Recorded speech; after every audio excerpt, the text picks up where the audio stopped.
Welcome back to Beyond the Uniform. I'm Justin Nasiri, and my goal is to help members of the military community identify, obtain, and pursue their ideal post-service career. Today is episode number 351, Veteran Careers in Education with Daris McInnis. I can lesson plan all day, right? Like I can go home and say, I'm going to do this lesson, read this book, do these activities. But as I'm going and I'm teaching my kids, and I find that a lot of my kids really don't like these sorts of activities, or they really don't like these sorts of books, or they're not being represented in these sorts of books. That's another component to it too. Often on interviews, my guests talk about how, after they leave the military, they struggle to find a purpose, mission, or call-in like they had in the military. One of the things I love about my guest today, Daris, is that his time since the military has been spent addressing a new purpose. I haven't had anyone on the show before to talk about the education space. Daris has spent time as a teacher, leading a classroom of 4-year-olds. He talks about how this is one of the best and most challenging jobs he's ever had, and how it taught him resilience, leadership, and perseverance. He has continued in education now as a full-time doctoral student at Penn's Graduate School of Education. He talks about meeting 2 different U.S. presidents all in one crazy day and more. As always, at beyondtheuniform.org, there's show notes with a full list of all the resources that Daris mentions today, as well as a text transcript thanks to Kathleen Dillon. There's also over 350 other episodes just like this one, completely free. So with that, let's dive into my conversation with Daris. Dive.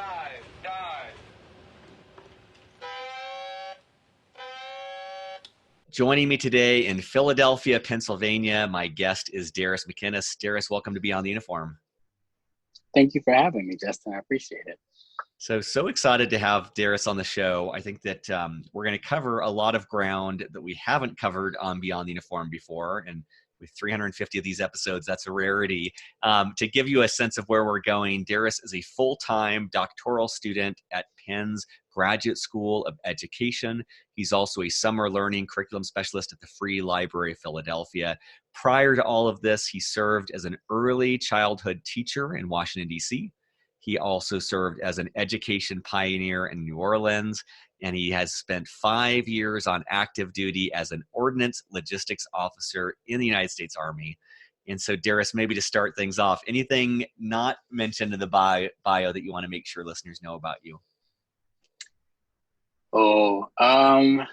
I grew up in Flint, Michigan, originally, and then my father actually joined the Army, and so I ended up moving around the country and kind of growing up everywhere before settling in Texas and then joining the military myself. Awesome. Well, let's start with your own transition and kind of walk us through what the transition was like from the Army and what direction you headed in afterwards. Oh, good question. Well, originally the plan was to do what so many of us do as junior officers, to go into middle management. I had a few prospects with some jobs around the DC area. I had been in Fort Lee, Virginia, as I was separating, and I knew, and I'd actually gone up to DC a few times, and I said, wow, this is where I want to be. But volunteering with some schools in the Petersburg area with my unit and seeing some of the issues happening in those schools, the schools were losing accreditation. Students, their attendance rates were really, really low. And it was coming to my end of my contract. And I just really honestly, I said, maybe I have a different calling. Perhaps middle management isn't where I'm needed most, or maybe I won't be happy there. And I tried my hand with thinking about teaching. I looked up Troops to Teachers, proudtoserveagain.com. I was sort of browsing through some of the things that they offered and the assistance that they provided for veterans. I told my command team, I said, I'm going to go and teach children. Wish me luck. And honestly, everything just it really just kind of worked out. I mean, I know that that's a really cliche thing to say, but it just worked out the way that it was supposed to.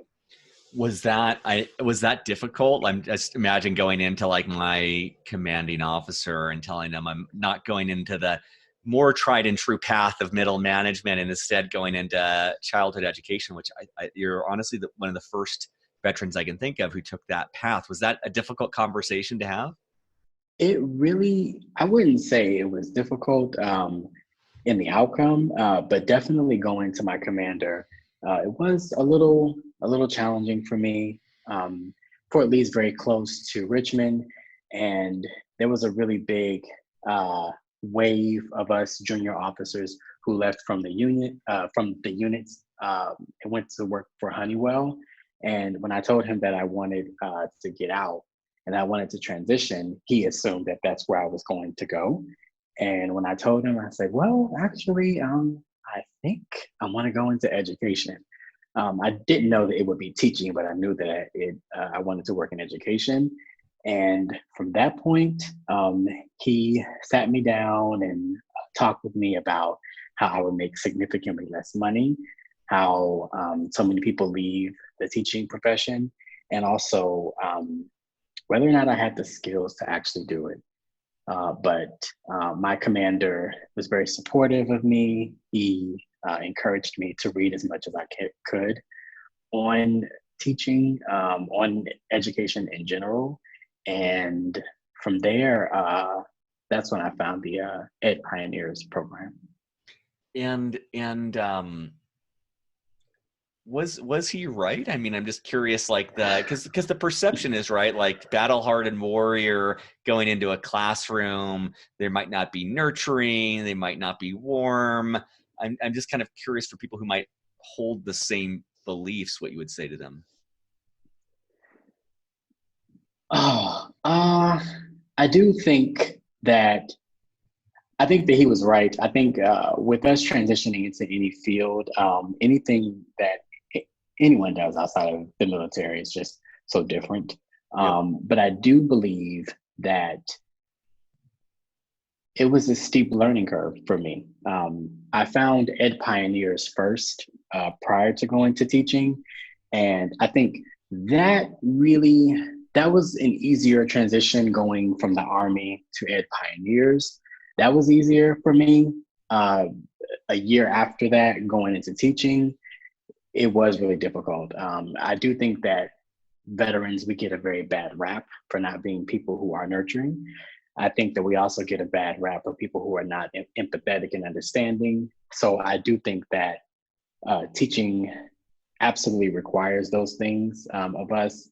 And I also believe that much of your preparation going from the military into education is really just understanding, um, thinking about why you're doing it. Is it that you're wanting to be in education from a social justice perspective? Did you have an experience like I did volunteering in Petersburg schools while I was still in? Or do you just love working with children? I think that the why, what will help you identify those things uh, within you to be nurturing, to be encouraging, to be uplifting. But then there are also things that I think work to our benefit. The fact that we learn grit in the military, you need that in classrooms. The fact that we're adaptable, and the fact that that you absolutely have to be selfless because every child in your classroom will need something different from you, and it takes humility, takes sacrifice, and tons of patience. I can only imagine. What was that training like that you got with Education Pioneers, and how long was that program? So Education Pioneers it's an organization that serves people who are making a transition into education to serve from outside the classroom. So for me, I got out of the military on June the 7th. I drove home, I drove to New Orleans from Fort Lee, still in my uniform and boots, and I started the 10th. So I was still like it's so funny to look at myself in pictures from back then. I'm like standing at attention whenever we take group photos, and I still have my shaved face. But the training was very much so thinking about how to take your skills that you already have, albeit in business, in finance, in logistics, and how to use those skills in education. So whether that's in curriculum support, or if you're designing professional development for teachers, or if you're working in operations in schools, there are different things that you can do and bring to education from whatever field you're in. So this wasn't really pedagogy specific. This was more sort of taking skills that you already learned and bringing it into the field to support education from outside the classroom. That's great.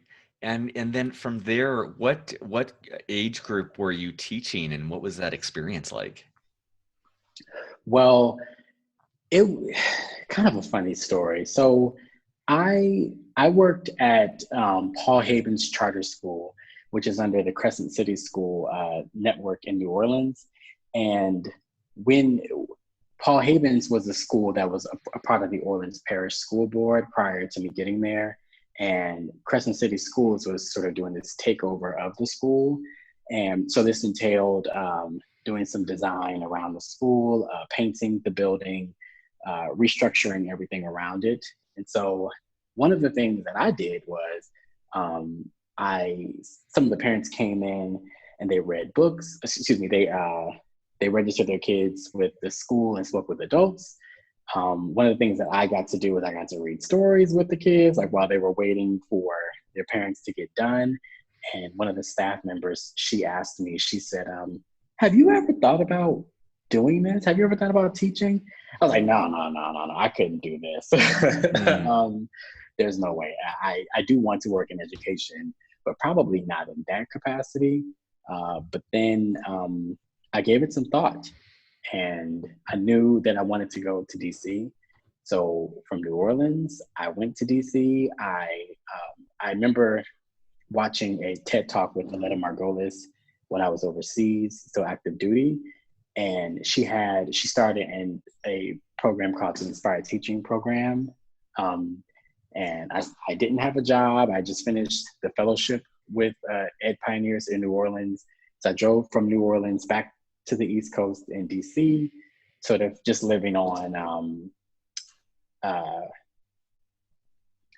some money I saved up from the Army. And when I went to Ed Pioneers, I had the impression I was going to work with high schoolers, because my first experience really working with kids was when I was volunteering in Fort Lee in the Petersburg schools, because I worked with high schoolers there. And when I met the staff, there was a very nice young lady named Monisha, who's still a friend of mine today. She said, I think that you'd be good with small kids. I was like, oh, no. I don't think so. I don't think that I could, but you don't really have too much of a say so when you're paired up with your resident teacher. But my very first class that I was paired up in was with 4-year-olds. And Justin, let me tell you, it's, I was pretty fearful to go to basic training. I was pretty fearful to go into my first unit, but the fear I had standing up in front of 4-year-olds, it's indescribable. I was terrified, but I spent a full year with a resident teacher. Her name was Hannah Salisbury. She was fantastic. I learned so much. So I was in the classroom with her. I was teaching with her. I was planning with her. I was playing with the kids. I was meeting their families. I was engaging in the lessons, trying my hands at read aloud, and it was a learning curve. Oh my goodness, it was. I felt like I failed at everything. I just kept felt like I was failing. But in essence, that's really what I think good teaching boils down to. Not necessarily the failing part, but just understanding that it is a craft that takes a very, very long time to understand And honestly, figuring out what works in a general education classroom that will serve all of your kids, it's really intimidating, honestly. But I found the training to be very helpful. So not only did I have a resident teacher, I also had mentors who came in to do observations on me and to give me some helpful feedback. Um, the staff from the Inspired School supported us. I started a master's in early childhood education, so I had that support as well. So it was just, and I had my cohort members, people who I was going through with it. I think we started out with about 31 people, so there were so many of us. Some people who I'm still friends with today and who are still in the classroom. Hmm. My wife started her career in education, and I'm really intimidated by the thought of what you're doing. Is like the thought of managing a diverse classroom of kids with different personalities and needs, and trying to present to that audience and captivate their attention. I mean, it's overwhelming to think about the skill needed to really effectively engage a group like that. How, how did you? I mean, it seems like you had a good support system. How did you stay sane amidst all of that chaos? I think that's such a good question. I think the most important thing is that I love working with kids. Kids are they are all the things that you said, and being in a classroom is all the things that you said. But I think that really just enjoying being around kids and being in their presence and understanding that it was an honor for me to be in front of them Hmm. is one really big piece. Another piece is understanding that we all share dual roles. So not only are you a teacher in the classroom, but you're also a learner. You're learning from your kids, from their experiences, from their context. So the diversity piece that you mentioned is really important because every child brings something new to the classroom. And I think that the most important lesson I learned as a teacher is how to use all the different experiences, how to bring all the different experiences into our lessons, and how to reflect on our practice in tandem with the context they bring, the experiences they bring, and kind of shaping what I'm doing as we go. Hmm. I can lesson plan all day, right? Like I can go home and say, I'm going to do this lesson, this lesson, this lesson, read this book, do these activities. But as I'm going and I'm teaching my kids, and I find that a lot of my kids really don't like these sorts of activities, or they really don't like these sorts of books, or they're not being represented in these sorts of books. That's another component to it too. It's interesting the thinking because it's such a rare path that you've taken, but the element that you seem to share from the military is like this ability to react in the moment and make decisions and go with things. Like it's not like people make battle plans and they execute that. It's like it seems like in the classroom you're creating your battle plan, and then in the moment you're having to shift with it's again, it's very difficult for me to understand how that would even be possible to be able to see where you're losing people, where you're gaining people, and like it's like an unbelievable improv comedy type experience of just being in the moment and being able to adapt. That's a pretty crazy skill set to have. It is. I think I think for me, I do think that my personality helped. I think what the military gave me was the adaptability, and was just the experience with being able to change with the terrain, right, and the environment and things that are happening around us. But I do think that because I'm such a big kid at heart, I think that that really gave me some buy-in with my Mm, kids. Because I think that as an early childhood educator, one of the things that helps you become more successful in the classroom is getting your hands dirty with the kids. So if they're rolling around on the carpet pretending to be, like a farm animal, you're rolling around too. If they're using paint and they're making a mess and they're splashing, things all over the table, you're doing all of that too. If they're putting on costumes and playing dress up and reenacting and retelling their stories, you're doing that with them. So I think that helps. I think building that relationship with them is just a key component to being able to be adaptive, because you understand them, you understand their needs, and it just helps you become more responsive to what they're doing. That's awesome. I want to cover two things for people who are kind of intrigued by this career path. The first is the resources you would recommend. And I know that you've talked about Education Pioneer Fellowship and Troops to Teachers, Inspired Teacher Cert Programs. So I'd love to kind of give a little bit more context there. And then I'd also love to have you talk about the pros and cons, kind of like what people may really like about this career path, and then the things that people need to consider that they might not like about it. Sure. Well, as people know, there's always the traditional way to become a teacher. This is enrolling at a university where you're spending time learning how to be a teacher, you're learning pedagogy, you're doing your student teaching, and usually where you're going to school, they'll sort of tailor what they're doing in their teacher prep program based on the state requirements.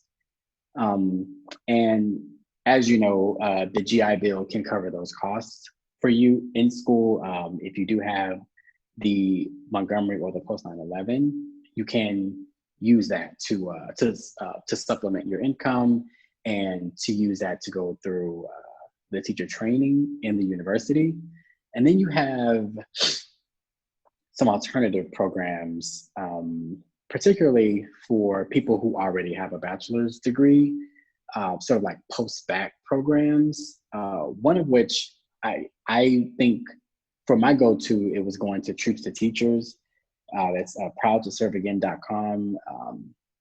The really neat thing there is they have an interactive map on their website with every state and the specific requirements for getting a teacher certification. If you want a more specialized credential, for instance, special education or reading specialist, you may want to do research on how the state does the certification for that, because every state is different. Some states will require a teacher to have a general certification prior to getting what they call an endorsement for special ed or to become a reading specialist. When I transitioned in 2013, I needed a minimum of 7 years of active duty to qualify for the stipend for Troops to Teachers. So that's something to keep in mind. But if you are a veteran, they do provide informational help. They do references. They can sort of guide you into taking the praxis or whatever test a state needs for you to become a certified teacher. There are other programs. There's the American Board for the Certification of Teacher Excellence. It's ABCTE. So they have certification programs in 11 states. And then there's Teach for America, which I believe they're in 26 states. And there's the New Teacher Project, which I believe is now just called TNTP. There's Relay GSE. I don't endorse any of these programs. I've never used them myself, but I do know that they do provide alternative certification programs for people. And I think some of them have sort of an emphasis on recruiting veterans to put them into the classroom in high needs areas. There are tons of programs available at the national level as well as the state level. So I would recommend that people just first start with proudtoserve.com. They have just a list of so many different things there for veterans with getting involved in teaching and making that transition from wearing the uniform to carrying an apple, which I like to say. And then pros and cons. Well, I think the pros are, I think veterans bring a very unique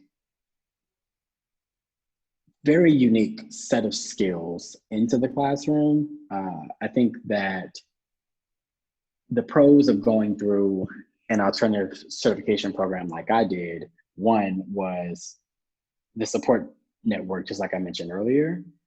Another point is having a cohort. So you're going through this with so many other people who are feeling the same things that you are.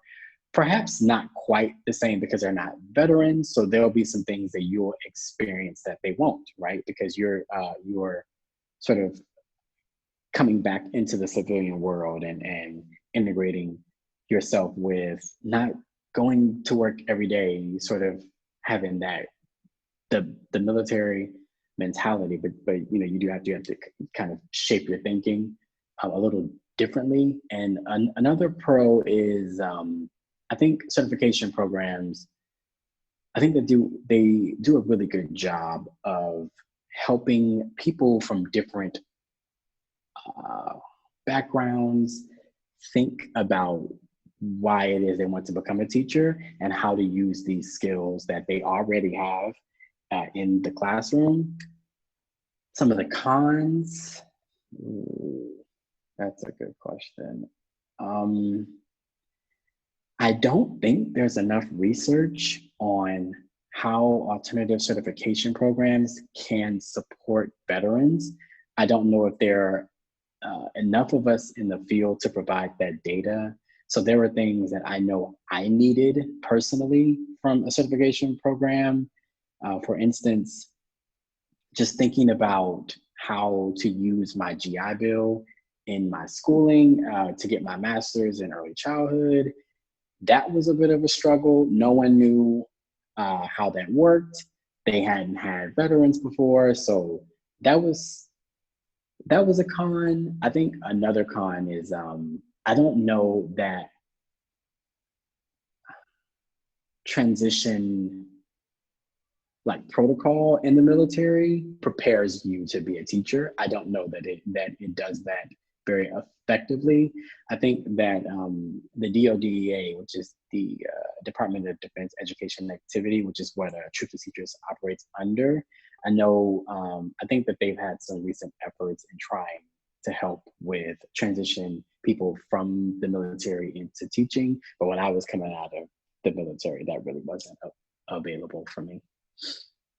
And could you share, you had the opportunity to meet both President Clinton and President Obama. Could you share a little bit more about the context for that and what that was like?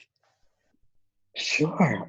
So when I entered the Inspired Teaching Program in 2014, this was the 20th year of AmeriCorps.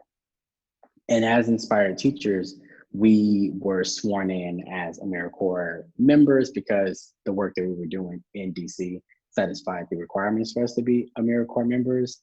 They were looking at some of their partner organizations, so Inspired Teaching and some different organizations throughout the city of DC. They were inviting people, they were looking for people to come do the swearing in person. So they asked people to submit like a very small blurb about what AmeriCorps service means to them.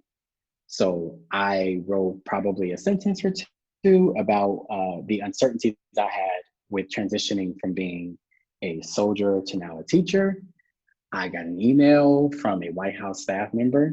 He said, "Hey, I like what you said about transitioning from being a soldier to a teacher. Would you be interested in coming to meet President Obama?" And at the time, I didn't know that President Clinton would be there as well. And I was like, would I like to meet President Obama? Yeah, of course, right? But I responded yes. He said, "Okay, are you available to talk via phone?" I said, "Sure." So I got on the phone. He asked me a ton of questions about my background because I think that at the time they were crafting President Obama's speech to give at the anniversary and giving him some things that he wanted to talk about. So I think he was trying to sort of gauge what he wanted to highlight in his speech. And I was speaking with the person about my experience. Maybe 2 hours later, he emailed me and said, okay, you're coming to meet President Obama. By the way, President Clinton will also be there. And I'm just like, oh my gosh. I was so, I couldn't believe it, honestly. Um, his instructions, he gave me the location, which side of the White House to enter, the time, what I needed to wear. I couldn't wear any bags. Be presentable because we're going to take some pictures. And most importantly, don't tell anyone. I couldn't tell my mom. I couldn't tell my friends. I couldn't say a word to anyone. And so I showed up the next day. Oh, and I forgot to mention that they asked me if I wanted to meet both of the presidents just because I think I was very unique in the 20th anniversary of AmeriCorps. I don't think there was anyone else transitioning from being in the Army into teaching. But fast forward back to that day, I showed up at the White House and I was pinching myself all morning. I didn't sleep the night before. I was just excited and nervous all at the same time. And it was really surreal. But when we got in, and there were me and probably about 4 or 5 other people. We met them and they were very nice. They were just excited as I was. So that kind of helped ease my anxiety. And we were in this room and we were just waiting, and like you could see Secret Service come pouring in, and like my heart's just racing. I'm like, oh my gosh, this is really happening. I just don't want to faint. As long as I don't faint or throw up on President Obama, then I'm good, right? As long as I don't throw up on the president or President Clinton, then I'm okay. President Obama came in first, and I just remember my feet were so firmly planted into the ground. My hands were shaking. My mouth was dry. And the first thing I noticed was how tall both of them were. I'm only 5'5", and I'm looking up and I'm like, wow, they're both really super tall. And President Obama is just like, I know that there are so many jokes about like his swag and how he carries himself, but it really is true. He just lights up a room. Right? He's just this very charismatic, very nice, very genuine person who I was just in awe. I told him that he was my hero. I told him that I was a really big fan of his, and I told him how excited I was to transition from the Army into teaching. And then President Clinton came in right behind him. President Clinton is his personality is just really, really big, and he's really super chatty and very friendly. I told him I was from Flint, Michigan, and he was like, "Oh, I know people from Flint. Let me tell you about this time when I did this and this." I mean, he was I was like, wow, I'm just regular old me. And he's telling me about, some people from Flint, Michigan. And then we were getting together for this group picture after everyone shook the president's hands. And like President Obama put his hand on my shoulder. He was like, hey, can you go stand over here by Clinton? And I'm like shaking. I mean, just trembling, right? Like, I'm like, oh my God, like President Obama just touched my shoulder, but it was an experience that I can't wait to tell my kids one day, when I have kids and my grandkids, and I tell the story to my students every year. It was an experience that I just thank God for. I'm so grateful for it. It really sort of solidified for me that I was exactly where I was supposed to be. I had a lot of doubts before getting out of the military, with only like 5 years. And I didn't know if teaching was where I was supposed to be. And for that to happen at the very beginning of my teaching career, it was very affirming. That's so awesome. That's so great. You mentioned earlier the selflessness required to be a teacher, and I'm just curious if you have any advice or tips on, because I think that's such a valuable trait no matter what career people go into. And any advice on practices to become more selfless or others oriented? I think the most important thing is to stay informed, to read as much as you can, and pay attention to the things happening around you. Pay attention to the things that your kids in your classroom tell you, and pay attention to things that their families tell you as well. I think teaching requires just so much sacrifice of your time and your energy, and it encompasses so many different things. Sorry, I'm gonna go back. I'm sorry. Mm-hmm. Sorry about that. I think the most important part is to stay informed, to read as much as you can, to understand the issues that are happening in your community and as they relate to your profession as a teacher. I think the second thing is getting involved in your community. So getting just being informed about those issues and how they're impacting your kids. I was a volunteer with the Homeless Children's Playtime Project in DC while I taught, because I understood that while I was teaching kids, I just found out about so many other issues happening outside of the school and around DC. And Playtime provided play opportunities for children in transitional housing. And I think that the last part will be to be more inclusive. We're in times now where we have neurodiversity, and we're talking about introducing yourself with your pronouns when you meet a person, and thinking about the different ways all of us sort of navigate through this world. I think that helps inform your practice. I think that it makes you more aware of some issues that your students may face or that their families may face. And I think that all of this sort of ties into the selflessness. I do have a caveat though. I think that with all this in mind, I also think that you have to make time to take care of yourself. Volunteering is great. Thinking about issues that affect your community, that's great. And taking that outside time to reflect on things happening in the world as a teacher, that's great. But also, I don't think that you're good for anyone else if you're not good to yourself. If you're just run down or burn out, it's very hard for you to be selfless and to be there for your kids. So take breaks, make time for things that bring you joy, and rejuvenate, because teaching is a profession like no other. Mm.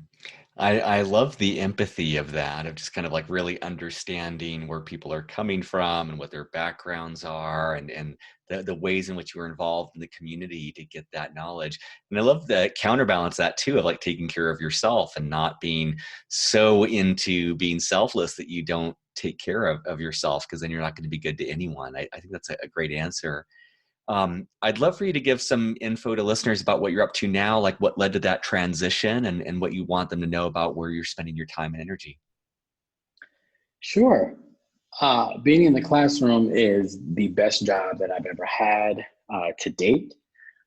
What led to coming to graduate school is being in the classroom and feeling like research didn't inform my practice enough with giving young children more agency in the classroom and giving teachers more tools to investigate how to bring kids into curriculum and how to consider them in pedagogy. Really sort of, as I said earlier,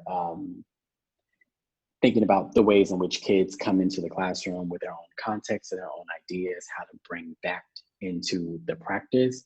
So I wanted to go and try my hands at applying to grad school and seeing if I could be the person to make these discoveries in education to help include children's voices into our practice, and to figure out new ways to support teachers in bringing their kids more to the forefront of their pedagogy.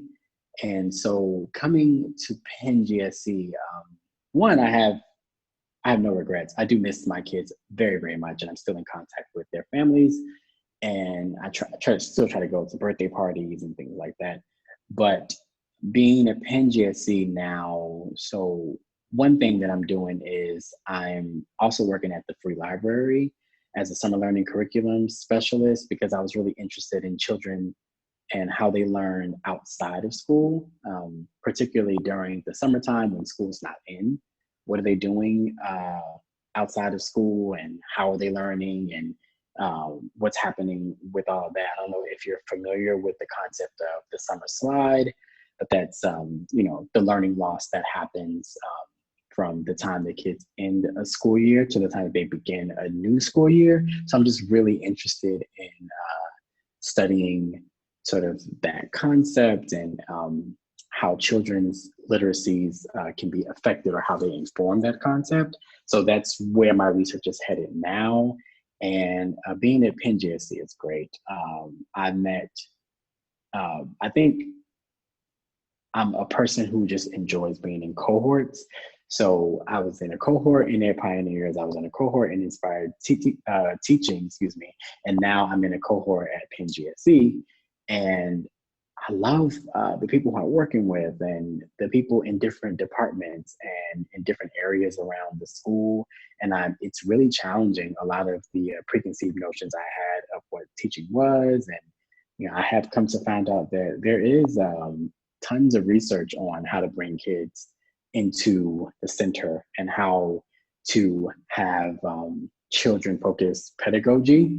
It's just not as prevalent in school curriculum as I think that it should be, because things in education tend to rely very much on money and test results, and how kids test and assessments. And I think me taking a more qualitative approach with the professors I'm working with. I'm studying under Dr. Vivian Gadsden, and she's really pushing my thinking about what it is that I'm trying to investigate, thinking about how I define what literacy is, and thinking about what measures we need to take in education and outside of it to do right by our kids. That's awesome. I love the way that you're developing mastery and learning from all of these different places and building more and more skills and knowledge. And the last thing I just wanted to ask is, for anyone interested in the education space, are there any resources, apart from the websites you've already provided that I'll have in the show notes at beyondtheuniform.org, any books or podcasts or anything else that you think might assist them that we could add to the show notes? Two books that I recently read that I wish that I read prior to coming into teaching. One of which is Negotiating Critical Literacies with Young Children by Vivian Vasquez. That book completely changed my way of thinking about what it means to educate young children, what they bring into the education space and their ideas, and just really thinking about how they see the world and how we can use their knowledge and their experience and their context to shape our thinking, and how we can come into a classroom space with an inquiry-based mind frame as opposed to one that is prescriptive, because I don't believe that we come into a space with all of these things to teach kids. I think that we can learn just as much, if not more, from them than vice versa. The other is Pedagogy of the Oppressed, particularly, this is by Paulo Freire. That book really challenged the ways in which I think about poverty and oppression in relation to education, and the ways in which systems of education can reproduce systemic barriers and systemic inequalities. And for people who want to teach in high needs districts, or any place where people are under-resourced, districts that are closing or in public school districts that may be struggling. I think that this is required reading. I think that this will really highlight some very important facts about, some very important thoughts about what it means to provide instruction and to provide a school space for people who are oppressed, and not just for teachers, but also for administrators and school districts. There's so much that is being written about people who are minoritized, and the writing about it is very deficitizing, and it positions people to be saviors. And I think that for anyone, whether you're a veteran or anyone else who wants to become a teacher, I think that these notions are absolutely vital for you to look at prior to you engaging in this work. This is fantastic. Well, Daris, thank you for the work that you're doing. Thank you for the impact you're having on the community and the world. And thank you for sharing your story with Beyond the Uniform. Thank you. Thank you. It was a pleasure. I appreciate it. Surface.